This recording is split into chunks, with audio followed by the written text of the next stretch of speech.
Hi everyone. భయంకరమైన ప్రేమ part 19. గమనిక: ఈ పాత్రలు నటులకు సంబంధించినవి కావు. ఇది కేవలం కల్పిత ప్రయోజనం కోసం మాత్రమే.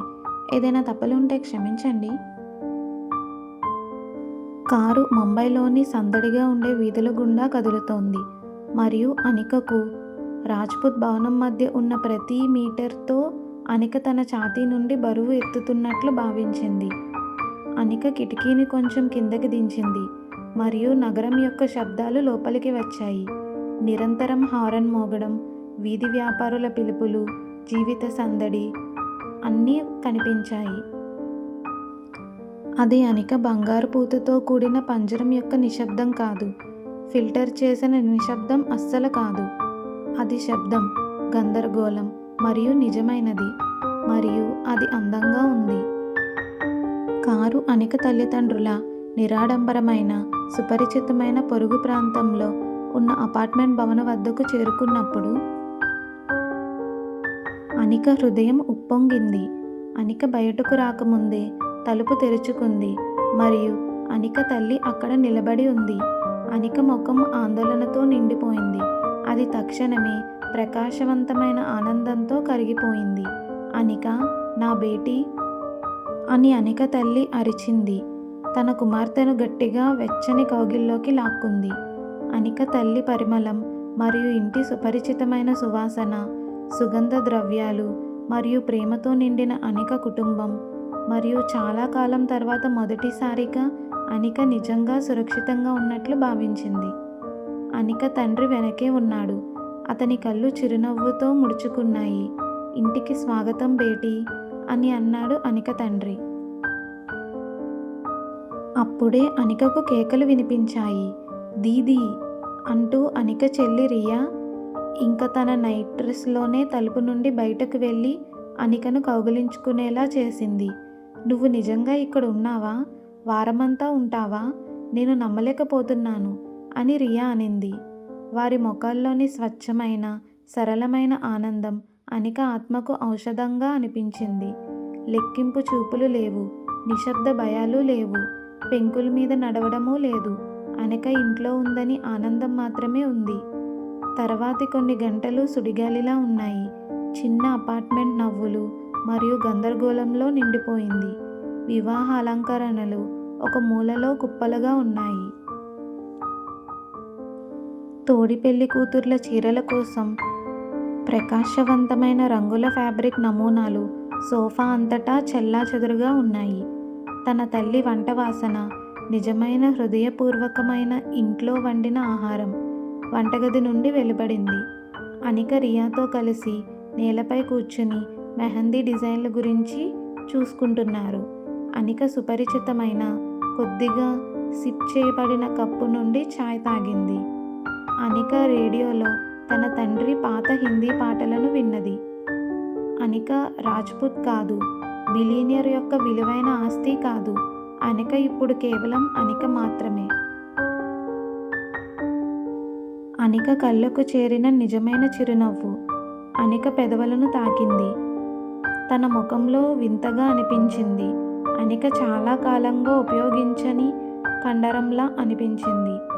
రియా చెప్పిన తెలివి తక్కువ మాటకు అనిక నవ్వింది మరియు ఆ శబ్దం తేలికగా, స్వేచ్ఛగా చిన్న గదిలో ప్రతిధ్వనిస్తూ ఉంది. కొన్ని విలువైన గంటల పాటు అనిక నిరంతర అణచివేత, ప్రేమ, తప్పు చెప్తే భయం గురించి మర్చిపోయింది. అనిక కుటుంబం యొక్క బిగ్గరగా, గజిబిజిగా, అద్భుతమైన ప్రేమతో అనిక చుట్టుముట్టబడింది. అనిక సంతోషంగా ఉంది, నిజంగా సంతోషంగా ఉంది. అనిక తన తల్లికి రాత్రి భోజనం కోసం చపాతీలు వడ్డించడంలో సహాయం చేస్తుండగా అనిక చేతులు పిండితో నిండిపోయాయి. అప్పుడే అనిక ఫోన్ కౌంటర్ దగ్గర మోగింది. ఒక సందేహం వెలుగులోకి వచ్చింది. అదీర్ యొక్క మెసేజ్ అది. నేను నిన్ను మిస్ అవుతున్నాను అని మెసేజ్ వచ్చింది. చిరునవ్వు అనిక ముఖం నుండి పూర్తిగా తొలగిపోలేదు, కానీ అది బిగుసుకుపోయింది. అపార్ట్మెంట్ వెలుపల ఉన్న ప్రపంచం, అదీర్ రాజ్పుత్ ప్రపంచం మెల్లగా తలుపు తట్టింది. ఆనందం ఇంకా ఉంది, కానీ ఇప్పుడు దానికి ఒక సరిహద్దు ఉంది. దానికి టైమర్ ఉంది. అదీర్ వస్తాడని అనికకు తెలుసు. అదీర్ వచ్చినప్పుడు అనిక అతని కోసం ఒక ప్రదర్శన ఇవ్వాలి. అదీర్ కోరుకునే చిరునవ్వును, అదీర్ కోరుకునే శ్రద్ధను అనిక అదీర్కు ఇవ్వాలి. కానీ ప్రస్తుతానికి అనిక పిండి చేతులతో తడిసిన తన చేతులను టవల్పై తుడుచుకుని తన ఫోన్ను తీసుకుని ఒక సాధారణ సమాధానం టైప్ చేసింది. అనిక, నేను కూడా నిన్ను మిస్ అవుతున్నాను అని అదీర్కి సెండ్ చేసింది. అనిక ఫోన్ను స్క్రీన్ వైపు తిప్పి కింద పెట్టింది. వంట ఆహారం మరియు కుటుంబ వాసనను పీల్చుకుంటూ అనిక లోతైన శ్వాస తీసుకుంది. పప్పులో ఎంత ఉప్పు వేయాలో సరదాగా వాదించుకుంటున్న తన తల్లి మరియు సోదరి వైపు తిరిగింది. నీడ పడిపోయింది, కానీ అది కాంతిని ఆర్పలేదు. ఇంకా లేదు.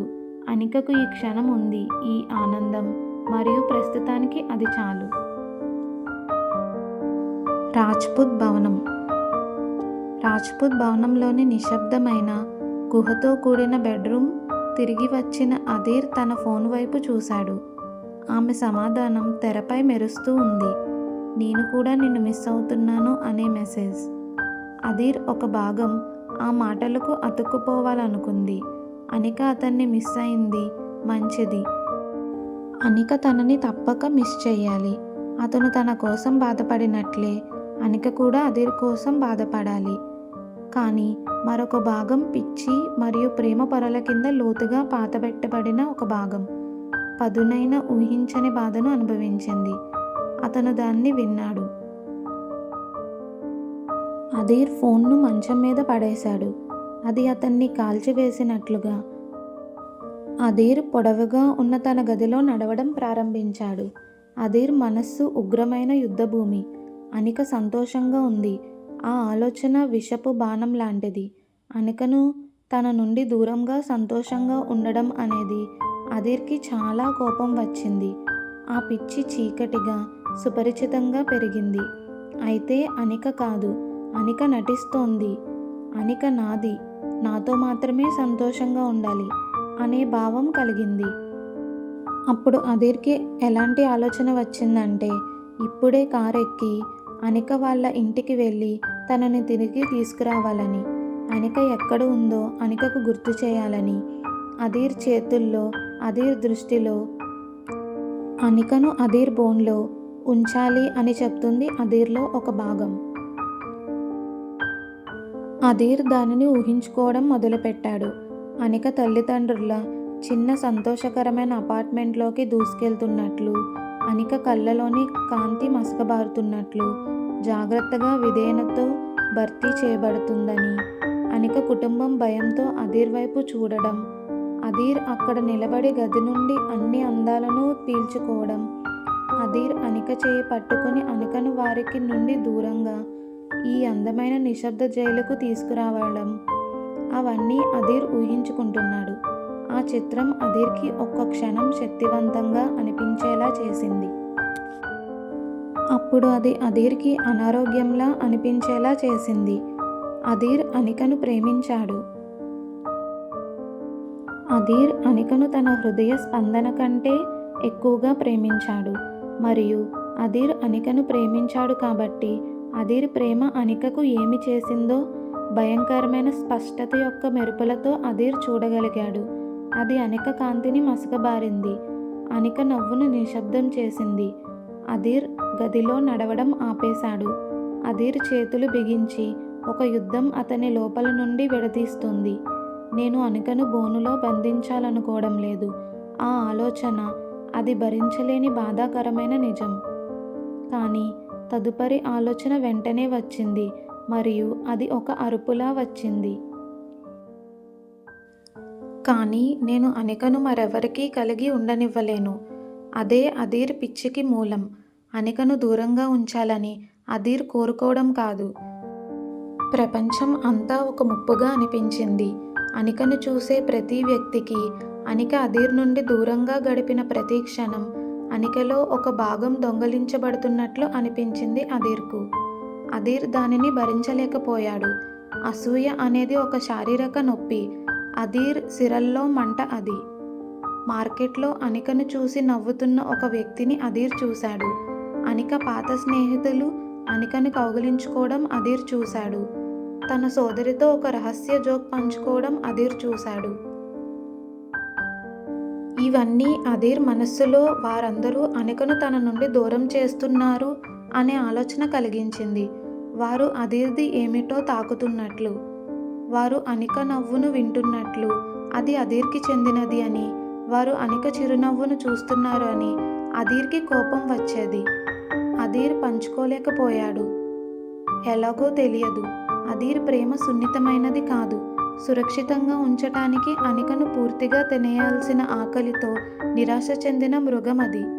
అదీర్ ఖాళీగా ఉన్న తోట వైపు చూస్తూ కిటికీ వైపు నడిచాడు. అనికను సంతోషపెట్టడానికి అదీర్ అనికను పంపించాడు. కానీ ఇప్పుడు అనిక అక్కడ ఉంది కాబట్టి వాస్తవం వేదనగా మారింది అదీర్కు. Next part continues. అదీర్ మరియు అనిక ప్రేమను తెలుసుకోవడానికి లైక్ చేసి, షేర్ చేసి, సబ్స్క్రైబ్ చేయండి. Thanks for watching.